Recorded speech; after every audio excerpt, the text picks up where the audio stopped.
Welcome to SST College of Arts and Commerce, Ulhasnagar. This is SST Edupedia. I am Prabhat Singh from BCBI department.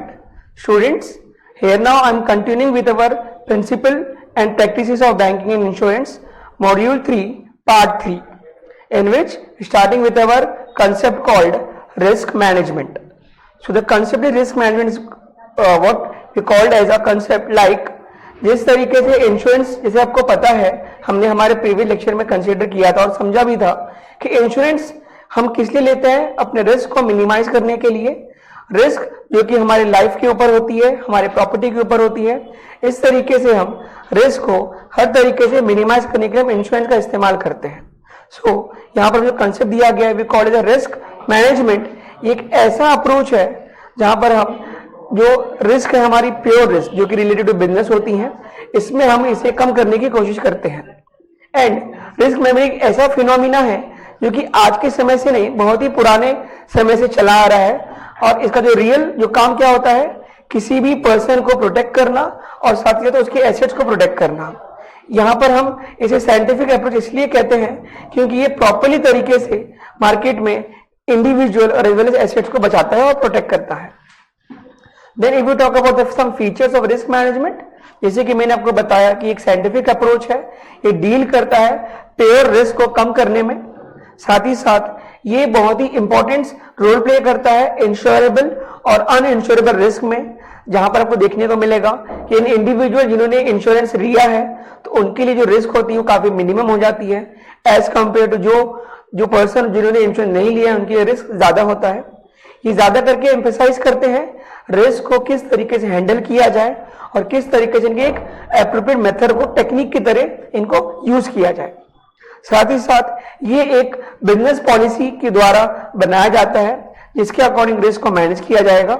इसको manage करने के लिए हम main साथ ही साथ machines को देखते हैं कि किस तरीके से इफेक्टिव तरीके से इसका इस्तेमाल किया जाए।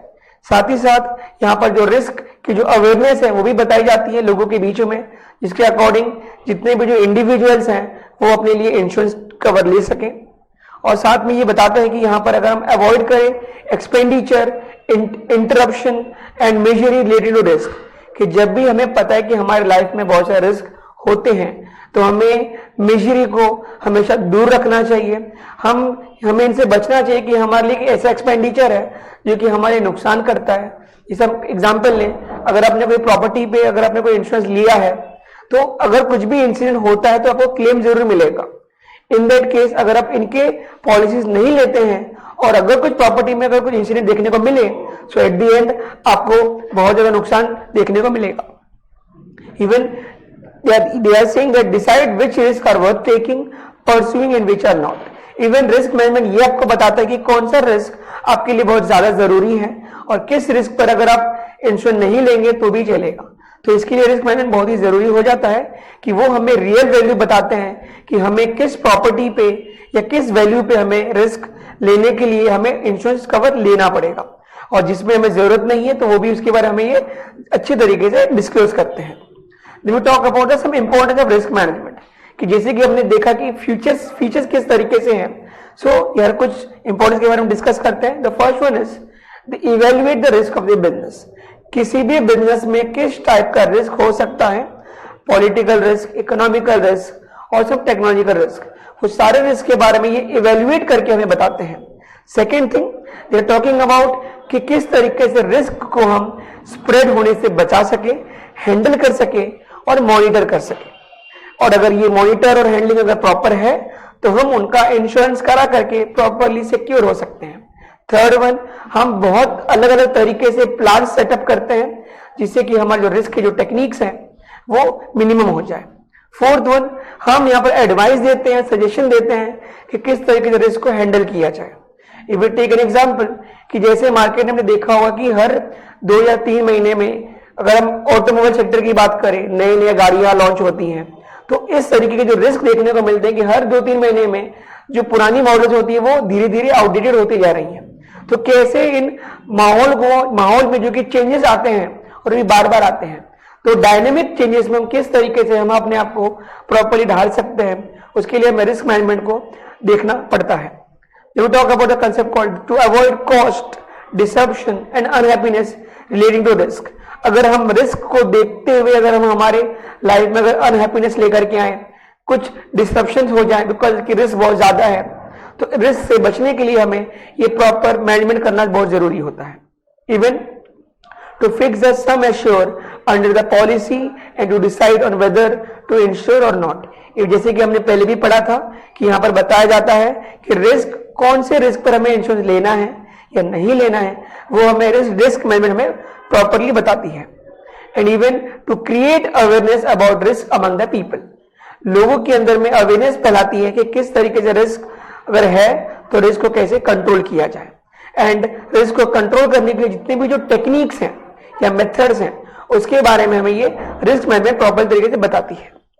We talk about some rules की बात करें, जैसे कि रिस्क है, रिस्क में हमें अनसर्टेनिटी ऑफ लॉस देखने को मिलता है और we can sometime we also get some profit as well. Example ले लें, कुछ इंडिविजुअल्स के लिए जिस तरीके से इंडियन गवर्नमेंट ने जीएसटी लॉन्च किया, कुछ के लिए बेनिफिट था, कुछ के लिए अनफेवरेबल कंडीशंस थे। तो फेवरेबल कंडीशंस में आपको प्रॉफिट जनरेट होता है और अगर हम बात करें कुछ अनफेवरेबल कंडीशन आपको फिर लॉस देखने को मिलता है। सो इफ इंश्योरेंस कंपनी अगर यहाँ पर मैनेज कर रही है इन टाइप के रिस्क को, तो यहाँ पर आपको लॉसेस कम देखने को मिलेंगे। और बट ये जो रिस्क है जो कि अनसर्टेनिटी के ऊपर डिपेंड करती है, तो यहाँ पर हम मोस्टली इंश्योरेंस रिस्क लेकर के रखते हैं। और जो रिस्क मैनेजमेंट ये बताती है कि हम फाइनेंशियल डिजास्टर से कैसे बच सके, इसलिए ये काफी जरूरी है हमारे लिए। रिस्क मैनेजमेंट कुछ और भी इन्वॉल्व करती है, लाइक लॉस कंट्रोल। लॉस अगर हमें ज्यादा हो रहे हैं तो लॉस को मिनिमम करने के लिए भी हम रिस्क मैनेजमेंट का इस्तेमाल कर सकते हैं। लॉस की फाइनेंसिंग करने के लिए और रिस्क रिडक्शन करने के लिए हमें रिस्क मैनेजमेंट काफी ज्यादा जरूरी देखने को पड़ता है। देन यहाँ पे एक प्रॉपर से टिपिकल डेटा दिया हुआ है, the risk manager always believe that prevention is better than cure. Obviously आपने पहले भी सुना होगा कि हमें हमेशा क्योर लेने से पहले, बीमारी लगने से पहले हमें उसका प्रिवेंशन, या फिर जैसे एग्जांपल ले, कोविड से बचने के लिए हमने क्या लिया था, वैक्सीनेशन लिया था। उसी तरीके से यहां भी कहा जा रहा है कि किसी भी बुरा समय आने से पहले we have to take some prevention और we can say some steps. So risk management is important क्योंकि ये हमें लॉस से बचाता है, प्रोटेक्ट करता है और हमारे लिए आगे वाला जो फ्यूचर है वो बेहतर बनाता है। अब हम बात करते हैं कुछ इनके टूल्स के बारे में। So basically there are two tools, the first one risk control and second one is risk financing. If you talk about risk control, ये फोकस करता है स्टूडेंट्स कि किस तरीके से हम हमारे रिस्क को कम कर सके और फर्म जो एक्सपोज हो रही है कि यहाँ पर रिस्क जो लॉसेज वो ज्यादा हो सकते हैं, तो उसे कम करने के लिए हम रिस्क कंट्रोल की तरफ जाते हैं। Even this risk are avoided अगर हम प्रॉपर तरीके से इंश्योरेंस कवर ले लें, क्योंकि अगर हम इंश्योरेंस कवर नहीं लेते हैं तो एज ए रिजल्ट हमें लॉस देखने को मिलता है। Then we talk about risk financing. Risk financing means what, कि फ्यूचर में होने वाले ऐसे लॉसेस जो कि हमें पता है कि वो होंगे, भले ही हम कोई भी इंश्योरेंस क्यों न ले लें, तो ऐसे में रिस्क फाइनेंसिंग हमें गारंटी देती है कि फ्यूचर में अगर कोई भी लॉस अगर आ जाए तो ऐसे टाइम पर ये हमें उस लॉस से बचने के लिए हमें फंड प्रोवाइड कर सके। तो इस तरीके से हमें ये दो टेक्निक्स काफी ज्यादा हेल्प करती हैं जिससे कि हम हमारे लॉसेस को कम कर सके। Then we talk about some risk management process, किस तरीके से रिस्क मैनेजमेंट एक प्रोसेस की तरफ हमें देखने को मिलता है, वो हम एक एक करके डिस्कस करते हैं। The first one is determination of objectives. So किसी भी बिजनेस में आपको देखने को मिलेगा कि आप रिस्क मैनेजमेंट क्यों करना चाहते हो, what are the reasons. The first one is, आपको सिंपल सी बात पता है कि हमें हमारा ऑब्जेक्टिव क्या होगा, कि हमें लॉस से बचना है जो कि अनएक्सपेक्टेड होता है। If we talk about intentional, अगर हमारे कंपनी में कोई गलतियां हैं तो हमें लॉसेस हो सकते हैं, बट अगर हमने कुछ भी गलत नहीं किया है फिर भी अगर हमें लॉसेस देखने को मिल रहे हैं because of some unfavourable reasons, तो उसके लिए हमें क्या करना होगा, we have to take a risk management. Second one is identification of risk. Objective हमने देख लिया, अब we talk about the risk कहां कहां देखने को मिल सकते हैं। So we have to make some checklist जिससे कि हमें पता चलेगा कि रिस्क हमें कहां कहां देखने को मिलेगा। Second, we check our flow charts, internal communication system, कि हमारा कम्युनिकेशन सिस्टम प्रॉपर तरीके से चल रहा है, काम कर रहा है, नहीं कर रहा है।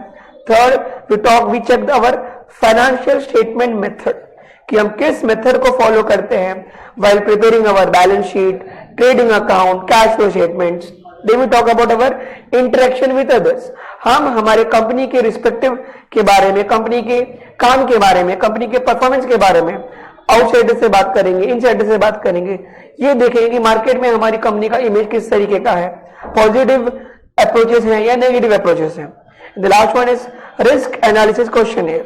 हम एक चेकलिस्ट के द्वारा एक क्वेश्चनर फॉर्म करेंगे और देखेंगे कि हमारे बिजनेस में, हमारे बिजनेस को सपोर्ट करने के लिए या हमारे बिजनेस में किस तरीके की जो डिमांड है वो किस तरीके का है. So we make our risk analysis questionnaire. तो इस पर्टिकुलर क्वेश्चन या जो भी हम जो टॉपिक्स के जो बारे में जो जाना है, जो पॉइंट्स हमने पढ़े हैं, इन सभी को जानने के बाद हम चलते हैं हमारे इवेल्युएटिंग रिस्क के बारे में. रिस्क क्या बताता है कि हमने जो भी एनालिसिस किया है, जो भी हमने जो सेकेंड पॉइंट जो भी हमने प्रोसेस पढ़ा है उसको हम किस तरीके से कम कर सके. तो first one is we talk about critical analysis. हमें ये ध्यान देना होगा कि सबसे ज्यादा प्रॉब्लम हमारे सेगमेंट में, हमारे इस कंपनी में कहाँ है और हम वहां पर उसमें क्रिटिकल एनालिसिस करेंगे. Then we talk about our probability theory, कि किस तरीके से हम क्या क्या चेंजेस कर पाएंगे कि जिसकी वजह से क्या क्या हमारे कंपनी में इंपैक्ट पड़ सकता है. And even we talk about some those department जहां पर हमें ज्यादा आउटकम हमें नहीं मिल रहा है, तो उस पर हम ज्यादा फोकस करने के बारे में देखेंगे. Fourth one is considering alternatives. हम ये भी देखेंगे कि अगर हमने जो भी इवेल्युएशन किया है, इवेल्युएशन के सामने इफ यू टॉक अबाउट कि जो भी डिपार्टमेंट, जो भी काम हम कर रहे हैं वो अगर फ्रूटफुल नहीं है, then we consider for some alternatives. और वो अल्टरनेटिव्स में हम क्या करेंगे, उन सभी को पायलट सर्वे की तरफ पे इंप्लीमेंट करेंगे, चेक करेंगे कुछ जगहों पर, और अगर हमें सक्सेसफुल रिजल्ट मिलते हैं then we apply in our company. Fourth one is implementation of decision. जैसे हमने ऑल्टरनेटिव क्रॉस चेक किया, कंफर्म किया, उसमें जो बेटर ऑप्शन जो है उससे हम क्या करेंगे, उससे हम हमारे बिजनेस में इंप्लीमेंट करेंगे. इससे क्या होगा, हमारी कंपनी में जो रिस्क जो ज्यादा है वो धीरे धीरे कम हो जाएंगे, और एट दी एंड जो हमने इंप्लीमेंटेशन किया है उसको हम दोबारा से इवैल्यूएशन करेंगे और उसके ऊपर फीडबैक लेंगे या फिर हम उसके ऊपर रिव्यू लेंगे. जिससे क्या होगा, हमने जो भी इवैल्यूएशन किया, जो भी हमने इंप्लीमेंटेशन किया वो प्रॉपर तरीके से सक्सेसफुल हुआ है या नहीं हुआ है उसकी हमें जानकारी मिल जाएगी. And even we also check कि जो भी हमने इंप्लीमेंटेशन किया है उसमें कोई भी मिस्टेक्स तो नहीं है, और एट दी एंड हम बता दें कि जो रिस्क मैनेजमेंट होता है या ये बहुत कॉस्टली तरीके से हमें देखने को मिलता है. इसलिए बहुत कम ही कंपनी होती है जो कि रिस्क मैनेजमेंट करती है. तो स्टूडेंट्स, आज के लिए हमारे इस टॉपिक में इतनी सारी चीजें हैं. अब हमारे नेक्स्ट लेक्चर में अब हम हमारे मॉड्यूल नंबर 4 की तरफ बढ़ेंगे. Thank you students.